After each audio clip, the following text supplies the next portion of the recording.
जैसा कि नाम से क्लियर हो रहा है, प्रॉफिटेबिलिटी रेशियोज के अंदर हम लोगों को दो चीजों पे ध्यान देना है, मतलब दो बातें को इंडिकेट करते हैं ये।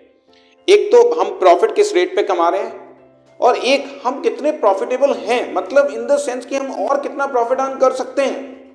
तो दोनों चीजों के ऊपर डिस्कशन होएगी इसके अंदर, ठीक है। और फिर हम लोग इसके ऊपर बहुत सारे डिसीजंस लेते हैं, कौन सी प्रोडक्ट बनानी है, कौन सी प्रोडक्ट नहीं बनानी, कौन सी प्रोडक्ट किस पार्ट ऑफ कंट्री के अंदर हमने सेल करनी है, कहाँ कैसे करना है। तो ये सब इन चीजों के ऊपर बेस्ड होकर चलता है।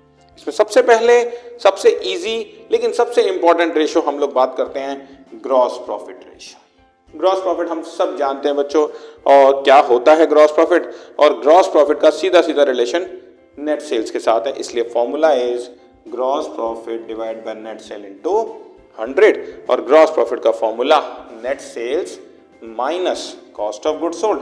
नेट सेल्स का मतलब सेल्स माइनस सेल्स रिटर्न, ठीक है।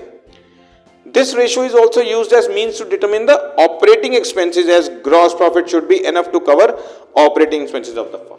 एक बात मैं आपको बताऊं, ट्रेडिंग अकाउंट के अंदर डायरेक्ट एक्सपेंसेस माइनस होने के बाद फिर आपके पास बचते हैं ग्रॉस प्रॉफिट।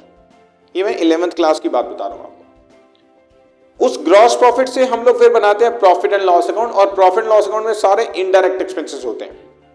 और याद रखें, इनडायरेक्ट एक्सपेंसेस में ऑफिस, एडमिनिस्ट्रेटिव, सेलिंग, डिस्ट्रीब्यूशन, ये सारे एक्सपेंसेस हमारे ऑपरेटिंग एक्सपेंसेस होते हैं।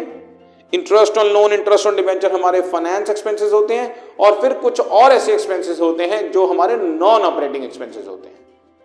एम आई राइट? सो इनडायरेक्ट में अलग अलग कवर करते हैं कि ऑपरेटिंग कितने हैं और नॉन ऑपरेटिंग कितने हैं। इनडायरेक्ट में ऑपरेटिंग और नॉन ऑपरेटिंग को अलग अलग करते हैं। क्या बात बोली यहां पे, gross profit should be enough to cover operating expenses of the firm. इतना ग्रॉस प्रॉफिट तो हो कि हम अपने ऑपरेटिंग एक्सपेंसेस को तो कवर कर सकें। ठीक है, मान लिया कई बार नॉन ऑपरेटिंग एक्सपेंसेस ज्यादा हो गए, पर हम उसको कवर अप नहीं करना चाहते, या ये कहें कि हमारा ग्रॉस प्रॉफिट इतना होना चाहिए कि मिनिमम ऑपरेटिंग एक्सपेंसेस तो कवर करें। ऑपरेटिंग एक्सपेंसेस को जो फर्म कवर कर लेती है और उसके बाद भी नेट प्रॉफिट बच रहे हैं, इसका मतलब आप नॉन ऑपरेटिंग को भी कवर अप करने के लिए कैपेबल हो, अदरवाइज आपकी कैपेबिलिटी पे क्वेश्चन मार्क है। एम आई राइट? सो ये आपका ग्रॉस प्रॉफिट रेशियो है, और ये बेसिकली आपकी प्रॉफिटेबिलिटी का फर्स्ट पार्ट है।